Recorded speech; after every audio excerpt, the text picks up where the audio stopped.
Enregistrement, petit moment de panique, au moment de démarrer, le logiciel ne démarrait plus, donc dans ces cas-là, on n'a pas d'autre choix que de redémarrer l'ordinateur. Et bien entendu, au moment où je redémarre l'ordinateur, il décide de se mettre à jour. Enfin bon, voilà, les joies de l'informatique. Voilà. Bon, tout fonctionne bien. Super. Écoutez, désolé pour ce retard. Le principal, c'est que ça fonctionne. Je vois vos questions. Et donc, je vais vous montrer le petit panneau d'avertissement obligatoire. Et c'est parti pour une nouvelle revue de marché. Les revues de marché du mardi. Alors, je fais quelques manipulations sur mes écrans. Voilà, je vérifie que j'ai bien lancé l'enregistrement. L'écran, c'est bien l'écran 1 nettoyé. Ok, c'est parti.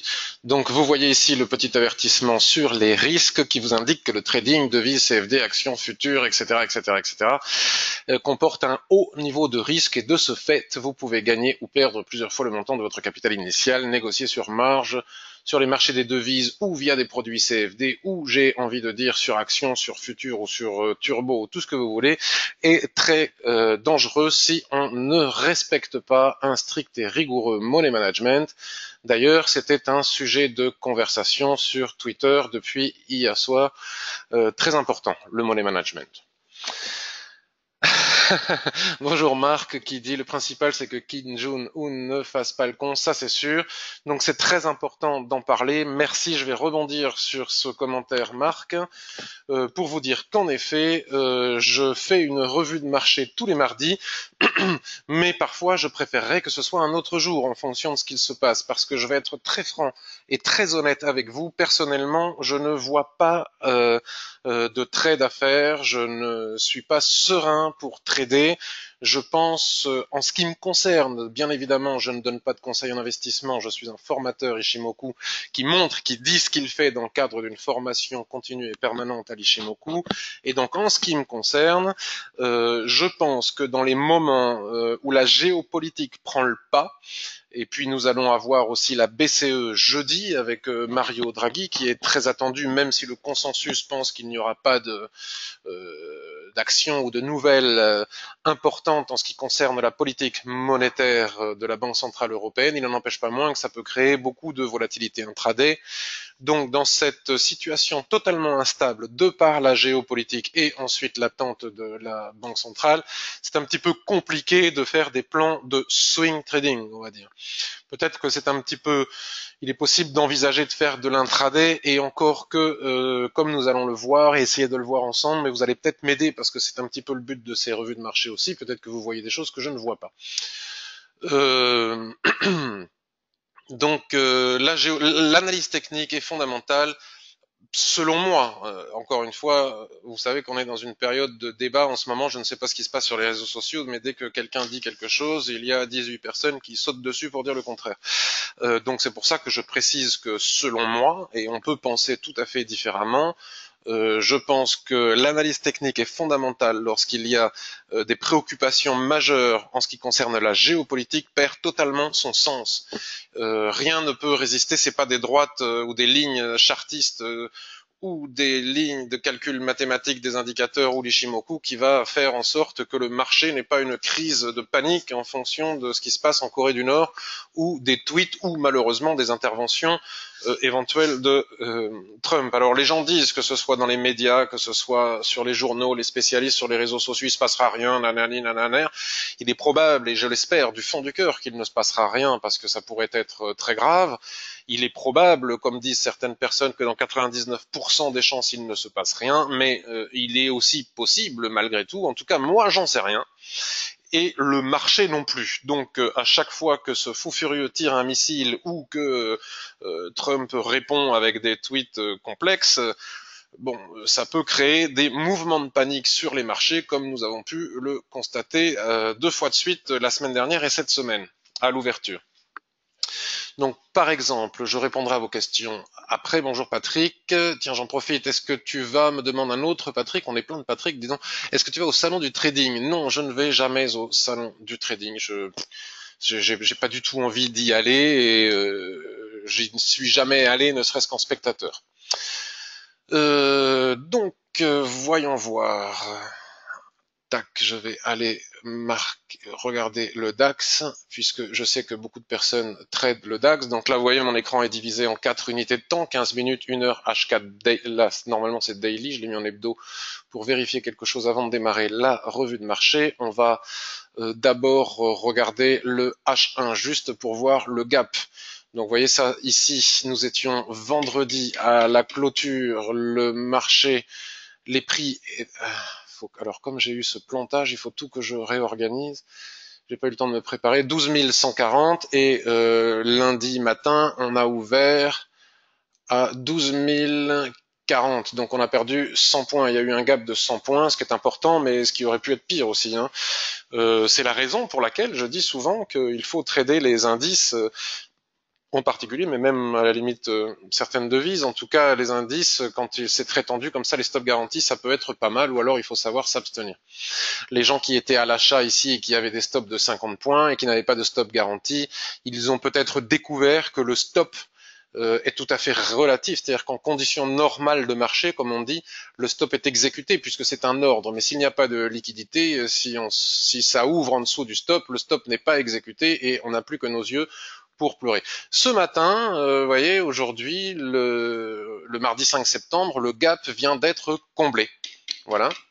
Donc moi personnellement, je ne traite jamais les gaps, hein, c'est-à-dire que je peux éventuellement les utiliser. Là, j'ai bien vu ce magnifique, on va dire, pseudo-avalement, même s'il il ressemble pas à un pur avalement dogmatique selon les conditions morphologiques lues dans les livres. Qui pouvait nous donner une très belle indication ce matin d'achat. Donc c'était tout à fait pertinent en intraday d'acheter ici. Bravo aux acheteurs avec ce magnifique Maru Bozu. Et les prix sont allés combler le gap. Donc c'est très bien. Seulement, il arrive aussi d'autres fois où les gaps ne sont pas comblés. Donc ce n'est pas selon moi une méthode de trading que de trader pour combler les gaps. Par contre, là, on pouvait voir qu'il y avait un range hein, qui est beaucoup plus visible sur le 15 minutes.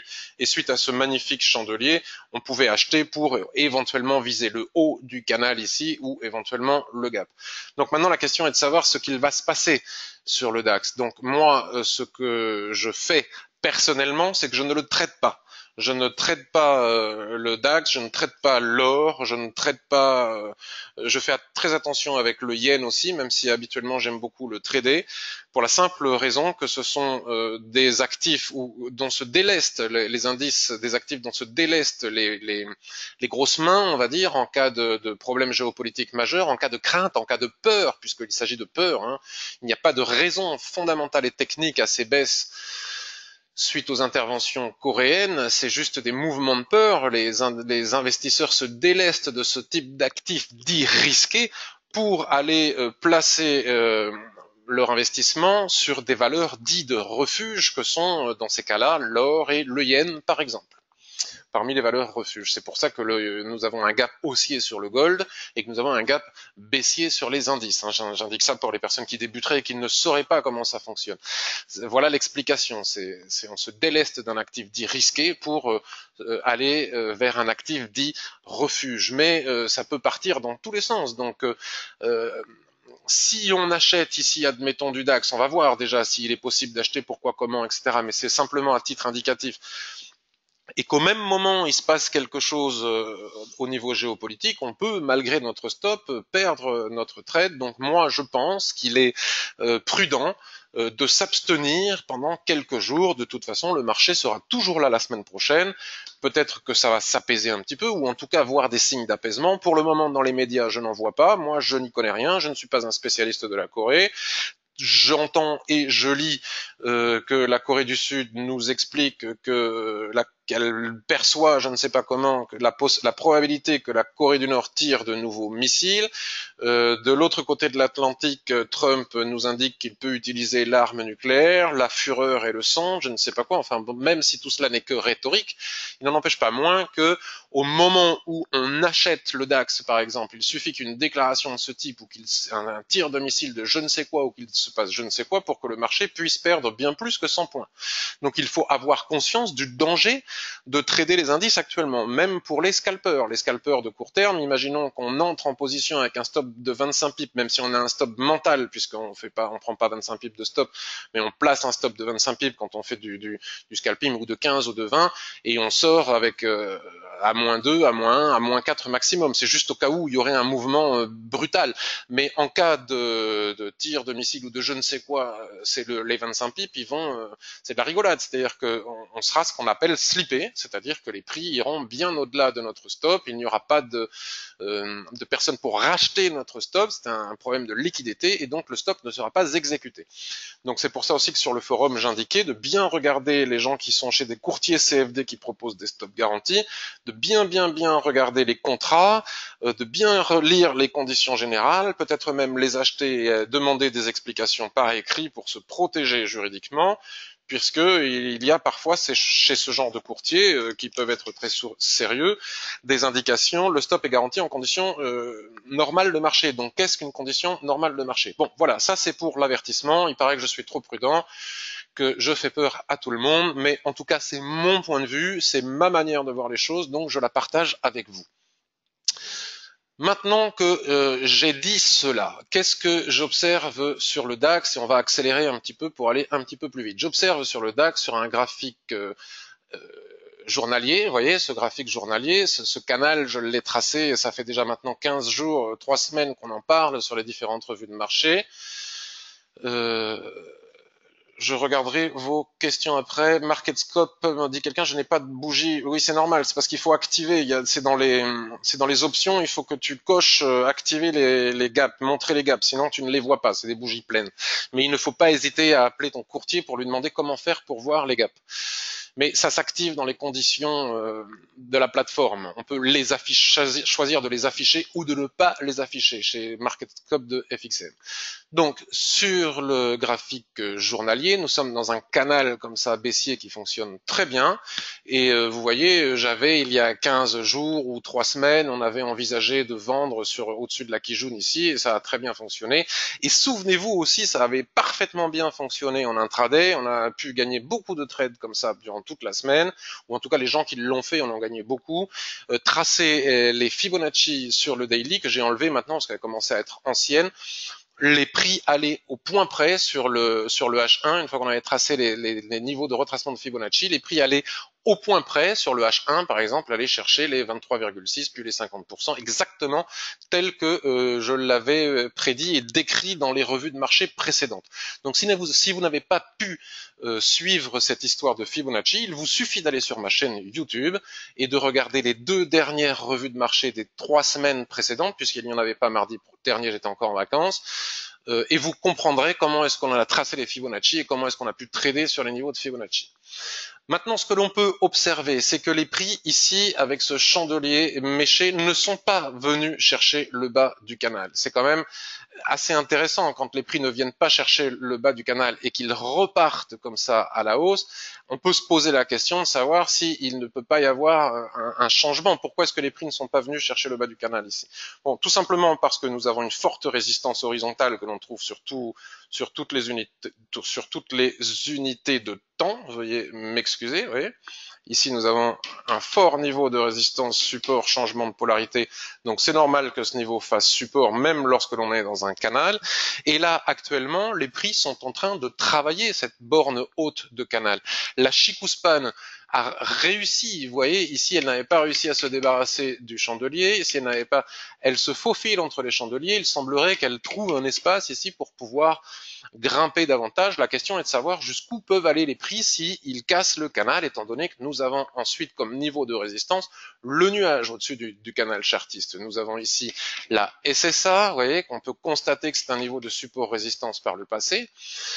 Donc en swing trading, moi je ne vais même pas faire l'analyse parce que je ne vois pas de signal de swing trading pour trader le DAX à l'achat et de toute façon avec la Corée et la BCE jeudi, il est hors de question d'entrer en swing maintenant. Alors soit on était déjà en swing et on peut éventuellement décider de conserver notre position, mais si on ne l'est pas, je pense qu'il est préférable d'aller voir sur des unités de temps plus courtes comme on fait avec Ishimoku. Donc si on observe le H4, nous avons un début de réponse à notre question. On retrouve ici le canal baissier que nous avons tracé sur le graphique journalier et nous pouvons observer ici ce twist du nuage que je vais matérialiser par une ellipse jaune comme ceci, qui nous indique un affaiblissement, comme on a pu l'apercevoir juste avant dans la tendance, c'est-à-dire que les prix n'ont pas réussi à venir chercher le bas du canal ici, un affaiblissement dans la tendance, les prix ont repris le gap ici, il travaille la borne haute du canal et pour la première fois, on pourrait envisager une cassure. Donc si cette cassure intervient, on s'aperçoit ici qu'ici et maintenant à 12 175 points, nous sommes sur un niveau de résistance important, résistance des prix, comme vous pouvez le voir là où je fais des petits ronds, vous voyez bien qu'ici les prix ont travaillé ce niveau, ici, ici, que ce soit à la baisse ou à la hausse, d'accord? Donc à partir du moment où on va tracer une droite horizontale, tac. Donc je répète encore une fois que moi je ne le ferai pas parce que je n'ai pas de stop garantie et je n'ai pas envie de perdre beaucoup d'argent juste par cupidité, par impatience, pour ne pas être capable d'attendre quelques jours, mais je sais que beaucoup de gens veulent en savoir plus sur le DAX. Donc si on casse les 12 181, la probabilité d'aller chercher ce qui me semble être le haut du range que nous indique ici le twist du nuage. D'ailleurs, on a des points de contact ici. Donc, comme on avait un twist un peu plus haut, on peut remonter le range ici. Mais comme le twist il est ici et que la SSB représente 50% du rectangle, le haut actuel du rectangle est à 12 250. Donc, selon moi, la cassure des 12 200, on va dire, allez, la cassure des 12 200 devrait engendrer un objectif de très court terme à 12 253. Donc pour l'intraday, ça me paraît très très bien. Donc, étant donné que les prix sont quand même très éloignés de la Tenkan-sen et que nous savons, lorsque l'on utilise l'Ishimoku, qu'il ne faut pas rentrer en position lorsque les prix sont trop éloignés de la Tenkan-sen, sinon on risque de prendre le retracement, le boomerang avant même d'avoir atteint le haut des rectangles dans les dents, il est à ce moment-là pertinent de basculer sur une unité de temps plus courte, admettons par exemple le 15 minutes, voire même le H1 serait plus pertinent, bien entendu pas à 14h30 quand il y a des stats, ni à 15h30 lors de l'ouverture du marché américain. Et si ici nous avons une cassure, on attend un pullback sur les lignes de l'Ishimoku, un throwback pour être plus exact, sur les lignes de l'Ishimoku qui vont remonter notamment sur le 15 minutes. Donc je vais très vite pour les personnes qui débutent et qui découvrent Ishimoku, puisque ces revues de marché ne sont pas destinées à faire des cours Ishimoku. Il faut soit déjà connaître l'Ishimoku, soit ça peut vous donner envie d'en savoir un peu plus. Et suite à ce throwback, à ce moment-là, on peut rentrer en position pour aller chercher les 12 250 points avec nos stops garantis par nos courtiers ou alors à nos risques et périls. Si on veut avoir un point de vue sur un peu plus long terme, donc tout va dépendre une fois de plus de la géopolitique, j'insiste lourdement, une fois que les prix vont atteindre, s'ils le font, s'ils atteignent, c'est pas encore fait, il faut casser ce niveau de résistance actuel sous lesquels se trouvent les prix, si on atteint le niveau des 12 250 points, il faudra à ce moment-là observer ce que dessinent les chandeliers japonais.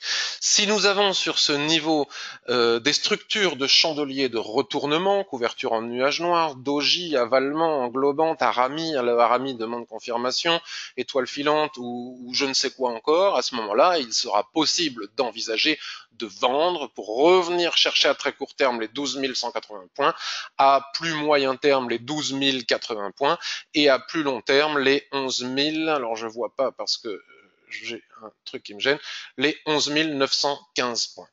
A contrario, si sur ce niveau il n'y a pas de chandelier de retournement, alors à ce moment-là, la probabilité pour que les prix aillent chercher le haut du grand range que je vous ai montré juste avant, c'est-à-dire les 12 300 points, est beaucoup plus important. J'aurais tendance à penser qu'il est probable que les prix aillent chercher les 12 300 points et que ce sera le bon niveau pour observer, comme nous l'avons par exemple ici, si nous avons des chandeliers de retournement qui nous permettent de rentrer de nouveau à la vente pour aller chercher l'équilibre de range, le bas du range. Voilà pour le DAX, c'est très simple, c'est très clair, en tout cas c'est relativement facile à analyser, mais c'est complexe en fonction de la géopolitique. Ne vous inquiétez pas, j'irai regarder vos questions et vos commentaires après.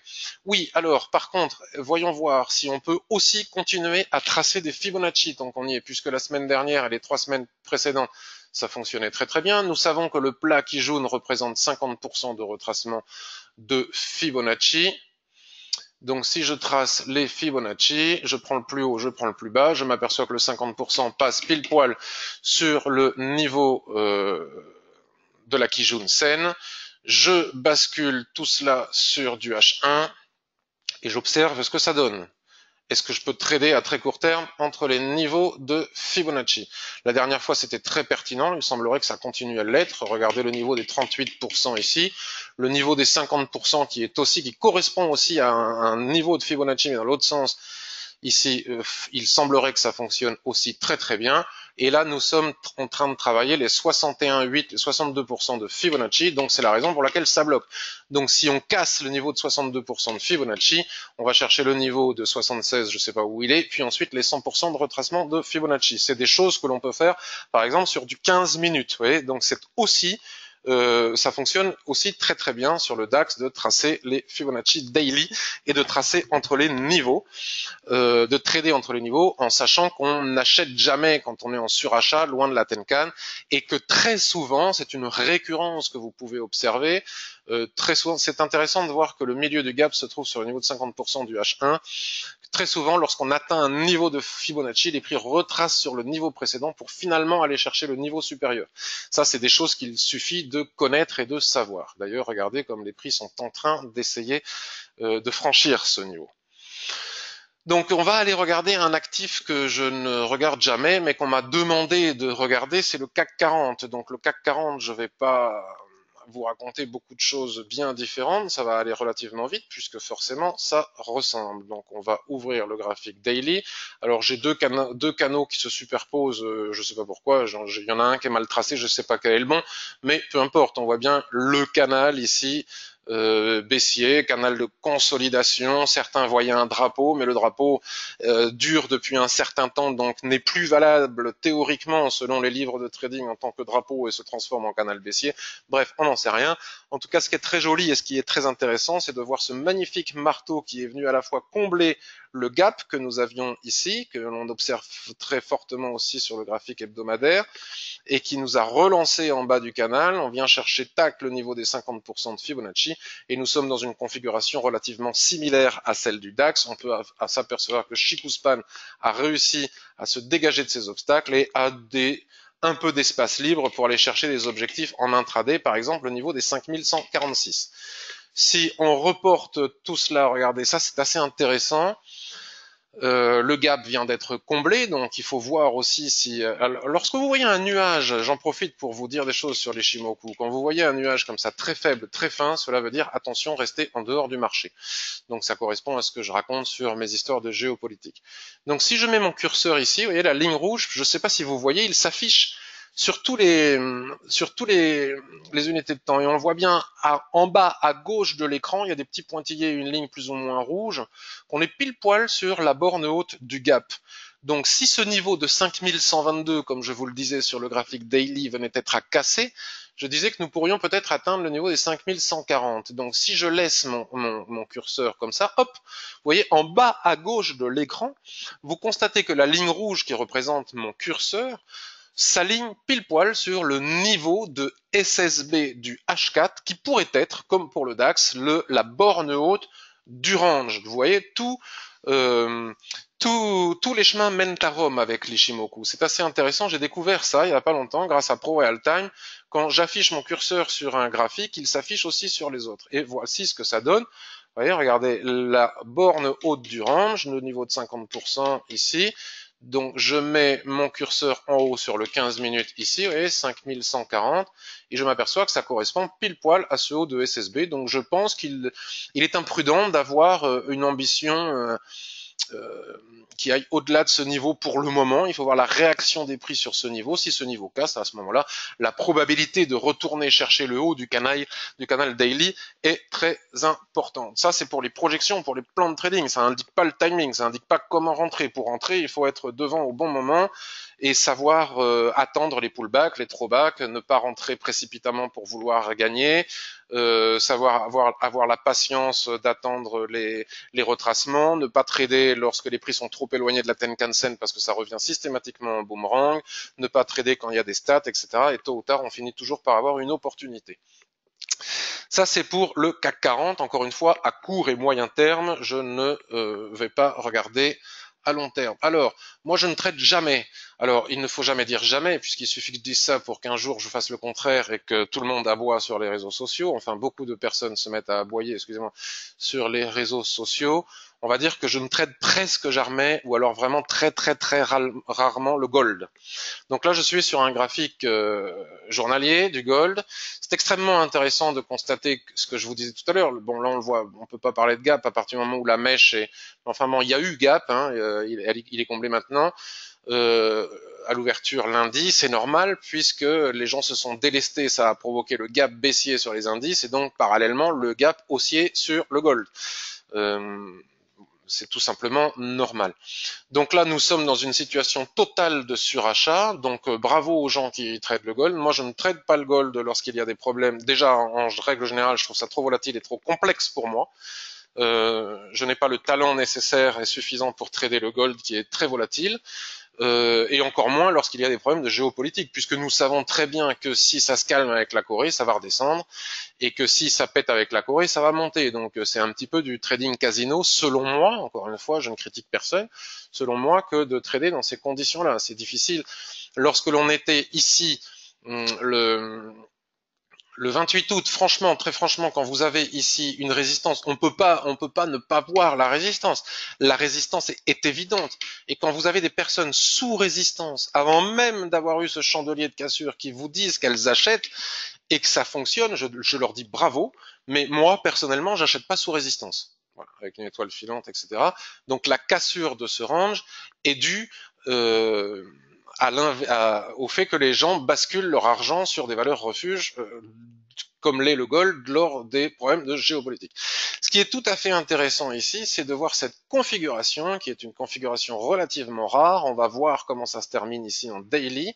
Je serais à l'achat sur le gold et j'aurais eu le talent d'avoir acheté ici malgré la résistance et en devinant ce qui allait se passer avec la Corée, etc., je prendrais mes bénéfices parce que ces deux chandeliers en formation ici, celui-ci il est déjà formé, et si celui-ci se confirme, on ne le saura que ce soir puisqu'il s'agit d'un graphique journalier, sont des signaux clairs et nets d'indécision, voire de retournement, avec forte probabilité, sauf si l'autre fou fait péter un missile, avec forte probabilité pour que les prix retracent au minimum sur le niveau de Tenkan-sen, puisque je vous disais que les prix ne peuvent jamais durer très longtemps éloignés de la Tenkan-sen. Et ici, par exemple, pour ceux qui aiment trader le gold, si les prix reviennent tester la résistance devenue support suite à ce changement de polarité avec la Kijun-sen qui va venir s'aligner sur ce niveau, à ce moment-là, pour les personnes qui aiment trader le gold, ça pourrait être un très bon point d'appui pour trader le gold. Donc pas de panique si vous êtes trader débutant. Vous voyez sur les réseaux sociaux des gens qui vous expliquent qu'ils ont gagné des 100 et des 1000 avec le gold. Donc vous vous dites oh là là, la situation en Corée va encore s'empirer, machin à dit bidule à truc. Moi aussi je veux gagner beaucoup d'argent sur le gold. Vous achetez le gold ici, mais c'est trop tard. Il fallait avoir la jugeote, l'état d'esprit, le talent ou je ne sais pas la boule de cristal pour pouvoir l'acheter ici. Mais maintenant acheter le gold ici, c'est quasiment la certitude, sauf du trading casino, si je vous dis il y a un problème en Corée de nouveau, à ce moment-là ça va remonter, c'est quasi la certitude de perdre votre argent, parce que ça va retracer, c'est évident. Donc, lorsque l'on a une cassure comme celle-ci, il n'y a aucune raison de se précipiter à acheter sur cassure. On aura largement le temps, pour ceux qui aiment trader cet actif, de trader sur repli. Et si je trace une droite de tendance ici, un point central, un point ici, elle passe parfaitement par la Kijun-sen. Vous savez que lorsque la Kijun-sen s'aligne à une droite de tendance, c'est très fort, et donc nous aurons la possibilité d'acheter sur repli. Donc c'est pas le moment d'acheter selon moi. Vendre me paraît tout aussi imprudent, puisque à tout moment, s'il se passe quelque chose, ça va repartir à la hausse. Voilà pour le gold. Alors, qu'est-ce que je vois? Est-ce que je vois quelque chose? Ces 2 dernières semaines, vous voyez, on a gagné beaucoup de trades qui ont été partagés sur les Et là, je vois pas grand-chose. Franchement, à part attendre ou faire des trades en 15 minutes, j'attends, je suis patient, j'attends que le moment vienne. Alors j'ai repéré une possibilité sur l'AUD-USD, ça me plaît bien. L'AUD-USD, on pourrait éventuellement trader ici, vous voyez. Nous avons un magnifique range qui s'est mis en place, qui est le range tel que je les aime pour trader avec Ishimoku, avec une Kijun-sen plate qui est parfaitement bien alignée à la SSB ici. Nous avons le twist du nuage. Cela veut dire qu'il n'y a pas de nouveau plus haut et de plus bas sur les 26 dernières périodes, ni même sur les 52 dernières périodes. Donc si les prix, alors ils l'ont déjà fait, est-ce qu'ils vont vouloir le refaire? J'en sais rien. Sinon c'est trop tard. Si les prix veulent bien remonter ici et nous donner des chandeliers de retournement éventuellement, un soulèvement, ce serait superbe avec une clôture sous le bas du range. À ce moment-là, je pense que ça pourrait être un très bon plan de trading pour moi, pour envisager de vendre avec un stop au-dessus de la mèche et d'aller chercher la zone d'équilibre, le bas du range. Mais pour le moment, ce n'est pas fait. À très très court terme, si on vient à casser le niveau des 0,80, je pense qu'on peut aller chercher le niveau des 0,80-98. Alors, on va matérialiser tout ça, puisque là, nous sommes sur du H4. Donc, si on venait à casser le niveau... Qu'est-ce que je dis 0,80? Je dis des bêtises. 0,80-80. Voilà. On peut venir chercher le haut du range. Donc là, maintenant, on va basculer sur du 15 minutes, admettons, ou sur un graphique horaire. On va basculer sur un graphique horaire. Voilà. Vous voyez, regardez toutes les mèches ici. Donc, comme quoi, il faut bien attendre la clôture. Donc, c'est pas facile, hein, puisque les mèches nous montrent bien qu'il y a de la pression ici. Mais enfin, la cassure des 0,7980 pourrait engendrer 20 points ici en 15 minutes. Bon, franchement, 20 points, ça vaut pas le coup. Allez hop, on oublie ça. Et on attend que les prix viennent chercher ici le haut du range et qu'ils dessinent des chandeliers de retournement pour éventuellement trader ce range. Après, on a un range à plus court terme. On peut tracer aussi un range à plus court terme, mais le nuage est trop fin. Voilà le seul et unique plan de trading que je vais suivre ces jours-ci en attendant la BCE, puisque de toute façon l'euro USD, qu'est-ce que vous voulez qu'on fasse avec la BCE jeudi? À part attendre, on va quand même aller regarder. Mon plan n'a pas changé sur l'euro USD. Ça fait des semaines et des semaines que j'ai le même plan. Est-ce que j'aurai la possibilité de le trader? J'en sais rien. Sur l'USD Yen, j'ai su attendre 3 semaines, comme vous le savez. Ça m'a donné un magnifique trade sur lequel j'ai gagné beaucoup de sous. C'était très sympa. Et ça m'a largement suffi. Hein. C'est le seul trade que j'ai fait la semaine dernière et depuis, j'en ai pas fait d'autres. Donc j'attends toujours un repli sur le bas du canal daily ici pour pouvoir aller chercher le haut du canal, voire même les 1,25. Mais ce plan, vous le connaissez par cœur puisque j'en ai parlé maintes et maintes fois. Si on bascule sur un graphique hebdomadaire, je vous promets que j'arrive à vos questions, il y a pas mal de questions sur un graphique hebdomadaire. L'idéal après la cassure de ce range qui est une configuration technique chartiste bien connue, l'idéal serait, voilà, la Kijun-sen, vous voyez, elle remonte, et les prix sont très éloignés de la Tenkan-sen, il y a quand même une forte situation de surachat. L'idéal serait un repli sur le niveau des 1,15 ici pour aller chercher les 1,20 de nouveau, puis les 1,25. Pour le moment, je ne pense pas qu'il faille vendre ou acheter l'euro USD. On peut tracer aussi un range ici. Ouais, mais les prix ont beaucoup de mal. Ouais, je suis sur le H4 là à gauche de l'écran. Veuillez m'excuser si vous avez du mal à suivre. On peut tracer ici un range grâce à ce twist et éventuellement trader le range. Voilà, il y a un copain de Central Chart, Bruno, qui a indiqué ici ce support. Je dis bravo à lui, hein. Bruno Dupré, bravo à lui. Il avait indiqué ici ce support. Et regardez le magnifique avalement qu'on a eu ici. Bon, le problème, c'est que quand on a un avalement avec et que juste au-dessus, nous avons la zone d'équilibre du range, on ne peut pas rentrer. Hein.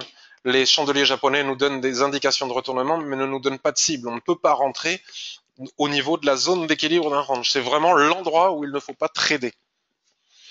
Et pour finir, après je viens à vos questions, l'USD Yen, donc c'est là où, écoutez, je suis quand même relativement content de moi, puisque souvenez-vous, ça avait suscité un débat très intéressant, puisque c'est super intéressant que de débattre techniquement. Nous avions parlé il y a 15 jours des chandeliers japonais. Il y avait énormément d'analystes et de personnes qui voulaient acheter cette trendline. Et moi, je disais trendline ou pas trendline. Quand les prix viennent du haut d'un range avec une zone d'équilibre en milieu, la plupart du temps, au niveau des probabilités, puisque nous n'avons jamais de certitude, la plupart du temps, les probabilités font que les prix viennent chercher le bas du range. Alors, comme le yen est une valeur refuge, le tir de missiles de la Corée du Nord, pardon, a précipité ce fait. Les prix sont venus chercher ce niveau.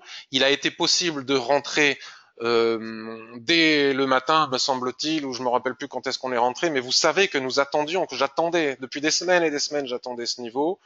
J'ai encaissé au niveau des 110 pour des raisons que j'ai expliquées sur le forum, donc pour ne pas radoter, je ne vais pas les re-expliquer ici. Mais je pense que s'il n'y avait pas le problème de la Corée du Nord, je pense que la probabilité pour que les prix viennent rechercher les 111 est forte, puis les 114 encore plus forte. Donc nous verrons s'il n'est pas possible de reacheter ici si jamais ça se produit. Et donc c'est le seul trade que j'ai fait la semaine dernière. Je suis rentré à 108,50, je suis sorti à 110, j'ai gagné 150 points. Et je n'ai pas besoin, comme je le dis souvent, de faire beaucoup plus de trades. Il suffit de savoir attendre la bonne opportunité au bon moment. Il y a longtemps que je ne le dis plus, mais j'assimile un peu le trading au félin. Ça me fait penser au lion dans la savane, ou à la lionne plus exactement, parce que le lion, lui, il attend que la lionne fasse le boulot, qui n'a pas d'énergie suffisante pour se tromper à la chasse. Si vous regardez comme moi, petit, vous avez regardé des reportages animaliers, vous savez cela. Lorsque la lionne part chasser une gazelle, elle ne peut pas se tromper. Si elle se trompe, elle n'a plus d'énergie, elle n'a plus de force pour repartir à la chasse une deuxième fois. Donc il faut attendre derrière notre fougère, bien planquée dans la savane, le bon moment, comme savent le faire les lionnes. Elles laissent passer un maximum de gazelles et quand elles sentent que c'est le bon moment avec le bon timing, c'est à ce moment-là qu'elles y vont. C'est ça le trading. Donc il faut, selon moi, savoir attendre le bon moment. Et là, nous avions un très bon moment. Et souvenez-vous, j'ai été capable d'attendre 1, 2, 3, 4, 5, 6, 7, 8, 9, 10, 11 jours, alors que tout le monde voulait acheter cette trendline pour pouvoir entrer en position ici. Après, il y a eu des petits trades certainement en 15 minutes, comme je les annonce sur Twitter, les petits ranges 15 minutes, etc. Ça marche bien, mais c'est autre chose. Alors, venons-en aux questions.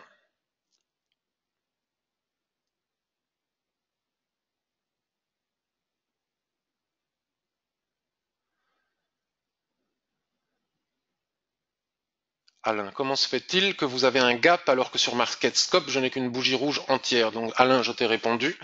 C'est dans comment on appelle ça, la configuration de ta plateforme, tu peux choisir d'afficher ou pas les gaps, mais je me rappelle plus comment. N'hésite pas à téléphoner à ton courtier pour lui demander comment. C'est très bien la prudence, me dit Jean-Marc. Tant mieux, une forme d'intelligence, c'est gentil. Merci beaucoup, Jean-Marc. Marc, y a-t-il des valeurs qui respectent plus que les autres les Fibonacci? Je ne sais pas. Je pense que les indices le font très bien.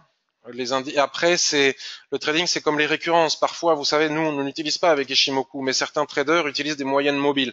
Et parfois, ils constatent que la MM7, par exemple, la MM20 ou la MM200, qui est très importante, soutient, ou même la 20 ou la 23 ou la 42, j'en sais rien, soutient parfaitement bien une tendance. Donc, ils vont alors parfois les Fibonacci sont parfaitement bien respectés et à ce moment-là il est utile de les trader, parfois ce n'est pas le cas. Sur le DAX en tout cas ça marche très très très bien, les Fibonacci tracés en daily. Bonjour Gérard. Alors, tu as dit que lorsque le nuage est mince, tu déconseillais d'entrer sur le marché. Oui, parce que cela est le nuage, l'épaisseur du nuage représente la volatilité du marché projeté 26 périodes en avant. Donc si nous avons un nuage très très fin, cela nous indique une très faible volatilité passée et cela nous indique que, comme moi, il est probable que les grosses mains, le marché, ceux qui font bouger le marché, soient à l'écart du marché.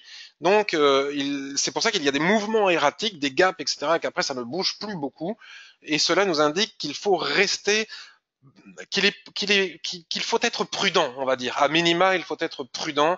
Il est beaucoup plus aisé de trader quand il y a de bons gros nuages épais. Cela veut dire que le marché est en forme, les gens sont dedans, il y a de l'investissement, il y a de gros mouvements, les gens investissent. Quand les gens sont en dehors du marché parce qu'il y a des problèmes forts de géopolitique, comme c'est le cas pour le moment, ils n'ont pas envie de perdre leur argent, ils restent en dehors du marché et c'est ce que nous montre un nuage qui est très fin. Bonjour, Ridai, si on dit comme ça. Ridai. Alors, Gérard, tu as dit que lorsque le nuage s'est fait, est-ce que c'est toujours vrai ou est-ce que c'est dans certaines configurations de marché? C'est à peu près toujours vrai selon moi. c'est une récurrence que j'observe depuis longtemps. Tu as dit que lorsque le nuage était fin, tu déconseillais d'entrer sur le marché. Est-ce que c'est toujours vrai ou dans certaines configurations de marché? C'est à peu près toujours vrai. Tu observeras qu'avant les annonces de banque centrale, par exemple, tu vas voir sur Euro USD, si je dis pas de bêtises, que le nuage va devenir de plus en plus fin, de plus en plus fin, de plus en plus fin d'ici à jeudi 14h30, la conférence de presse de Mario Draghi. C'est-à-dire que les gens prudents sortent leurs billes, savent attendre. Il n'y a plus de volatilité. Belle image que celle des Lyonnes, merci. Patrick me dit, merci pour tes commentaires et métaphores. Entre tes analyses graphiques, ça nous aide à être patient. Bah écoutez, c'est très gentil. Encore, me dit Jean-Marc. Bon, il n'y a pas tant de questions que cela. Bon, mais écoutez, c'est une revue de marché un petit peu plus courte que les autres. Si vous avez d'autres questions, je veux bien y répondre avec plaisir. Mais pour être franc et honnête, je n'ai pas. Alors, je vais essayer de. Je vois pas grand-chose à part lui. Alors, ce qu'on va faire. Regardez là, par exemple, la UDN. On voit un nuage qui est très très fin, des mèches dans tous les sens. Ce n'est pas un range que j'aime trader. Parce que à très court terme, en conditions normales de marché, quand tout va bien, je peux m'amuser à trader cela, vous voyez. Enfin, m'amuser, pardon. Je ne devrais pas dire si ici j'ai un avalement. Bon, à 5 heures du matin, je dors encore, hein, donc pas à 5 heures du matin. Mais en dehors de ces horaires-là, j'ai un avalement. On peut aller chercher la zone d'équilibre. D'ailleurs, ça a fonctionné. Deux, le haut du range. Ici en haut, nous avons aussi un avalement. La zone d'équilibre. Deux, le bas du range. Par exemple, c'est le genre de choses que l'on peut faire à très court terme. Alors maintenant, ça c'est l'AUD USD. Je regarde sur le 15 minutes, je vois un nuage très fin, je ne fais rien. Sur le H1, je tradais un range si petit en H1 ne m'apparaît pas comme étant très pertinent, donc je sors, je m'en vais. Vous voyez, je vais très vite. Euro AUD, poum paf pim, en 2 temps 3 mouvements, je vois qu'il n'y a rien à faire. Euro CAD, 2 temps 3 mouvements, je vois qu'il n'y a rien à faire. Euro GBP, je déteste. Euro yen. Alors sur le forum, Dim nous indique qu'il a vendu l'euro yen à je sais plus exactement combien, mais quelque chose par là, mais je ne comprends pas pourquoi.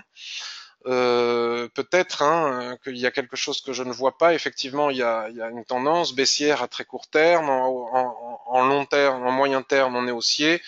Là, j'envisage la probabilité d'un twist, donc il est probable que tu aies vendu, Zim, si tu m'écoutes, un support. Donc, tant qu'on n'a pas cassé ce support qui pourrait être la borne basse d'un futur range, et juste en dessous, tu as la Kijun, là tu as la Tenkan, et juste en dessous, tu as la Kijun. Donc, je pense que moi, je ne suis pas sur ce... Je ne suis pas. Merci Patrick. Bon, il n'y a plus qu'à attendre et aller à la pêche ou faire du vélo. Exactement. Je ne vois toujours pas de retournement. Alain, le dos. Alors le dos, on va aller regarder. Jardiner, c'est aussi une très bonne chose. Je regarde le dos et on terminera là-dessus. Le Dow Jones. Le Dow Jones. Alors on va regarder en daily. Alors le Dow Jones, il est éternellement haussier, hein, malgré ce qui se passe en Corée. Vous savez qu'il y a des gens, hein, que ça a suscité du débat aussi, que moi je fais partie des gens qui ne prétendent pas avoir raison, mais qui disent qu'il me semble très imprudent de vouloir vendre l'hypothétique point haut du Dow Jones, qui est dans une tendance éternellement haussière, on va dire. Regardez, le nuage est à la verticale, c'est quand même relativement rare de voir une chose pareille. Alors, comme je le dis souvent, on est pour ou on est contre, mais quel que soit notre point de vue, c'est haussier. Donc là, effectivement, nous avons eu les problèmes de Corée. Regardez, s'il n'y avait pas les problèmes coréens, franchement, c'est une belle zone d'achat. C'est une belle zone d'achat avec la Kijun-sen qui s'entrelace dans la droite de tendance. Ici, nous avons la Kijun-sen. Nous pourrions envisager un achat ici, un stop sous la mèche. Évidemment, il ne faut pas avoir peur d'un stop de 2936, 2650, de 300 points, puisque vous savez qu'on adapte notre levier au pourcentage maximal de pertes que l'on s'autorise. Donc, cela fait que si l'on a 30 points de stop ou si on a 300, à l'arrivée, on perd la même chose. Donc, on ne doit pas, c'est pas une question de pips, on traite pas tout le temps, il y a des gens qui traitent tout à 1 euro le pip, qu'ils aient 30 ou 100 de pip, non. On risque un pourcentage maximal de perte, admettons à 1%, admettons, et on adapte notre levier de façon à ce que, à l'arrivée, qu'on perde 30 ou 300 points, on ne perd pas plus d'1% de notre capital. Donc ça fait qu'on place nos stops sans peur de la taille des pips, hein, sous les mèches ici, avec un premier, et viser le haut de la tendance. Là, on peut rapetisser un petit peu, on peut faire une tendance moins, voilà, Voilà, ici, c'est très haussier. On va regarder sur le daily, l'hebdomadaire. Donc, moi, je comprends pas qu'on veuille vendre les indices. Regardez, même la Tenkan-sen, qui est le premier niveau de support de l'Ichimoku, n'est pas atteinte. Donc, on reste à l'achat, ou alors on ne fait rien. Mais on ne vend pas ce qui monte. Voilà, voilà. Cassure violente actuellement, Kader, sur le NZD-USD. Alors, NZD-USD. Je vais aller regarder pour Kader le NZD-USD. Cassure violente. Sur quelle unité de temps? Donc, sur le H1, ici, avec un nuage très fin, on va agrandir le H1, ce que je pense que tu dois parler de H1. Enfin, je ne vais pas agrandir, puisque il faut faire de l'analyse dynamique avec l'Ishimoku. Donc, il est 10h53. Donc, on verra à 11h si ça casse. Puisque si nous avons à 11 heures, la clôture horaire, c'est à 11 heures. Donc si à 11 heures, nous avons une mèche haute avec un chandelier qui clôture à l'intérieur, c'est plutôt un signal de vente pour aller chercher, un, l'équilibre du range, deux, le bas du range. Sur le 15 minutes, le haut du range, il faut le remonter ici, puisque là, ici, on tient compte de la clôture des chandeliers. Ce qui dépasse ici, ce sont les mèches. D'accord? Donc d'ailleurs, regarde, c'est pas gagné encore. Et cassure violente, certes, mais juste au-dessus, nous avons des niveaux de résistance très forts. Regarde, niveau de résistance des prix ici à 0,72, niveau de résistance de l'Ishimoku par le plat SSB qui est ici à 0,72 et par là qui joue. Donc, rentrer à la cassure des 0,7190, ce serait s'exposer à, à une résistance juste au-dessus des prix. Donc, cela ne me semble pas être très pertinent. Short. Voilà, short à condition que le chandelier, Kader me dit, je pense short. Short, effectivement, à condition que le chandelier clôture sous la borne du range. Sinon, une cassure, c'est une cassure, même s'il y a une résistance au-dessus. Après, si on regarde ce que c'est sur le daily, c'est pile poil la zone d'équilibre. Et tu sais que la zone d'équilibre d'un range, c'est complexe à trader. Donc, vous voyez, ce qui se passe, c'est que nous avons ici une forte baisse. Les prix sont très loin de la Tenkan-sen, ça ne dure pas longtemps. Donc c'est un peu complexe, mais pourquoi pas? Pourquoi pas? C'est tout à fait possible. Voilà, bien écoutez, je vous remercie d'avoir assisté de nouveau à cette revue de marché, de votre présence régulière. C'est un honneur pour moi que de voir que vous êtes chaque mardi ici. Merci beaucoup. Et puis n'hésitez pas à partager sur les réseaux sociaux et ailleurs lorsque je vais publier cette revue de marché sur YouTube. Je vous souhaite une excellente journée. Bye bye. À bientôt. Merci Jean. Merci à tous. Au revoir. Merci beaucoup.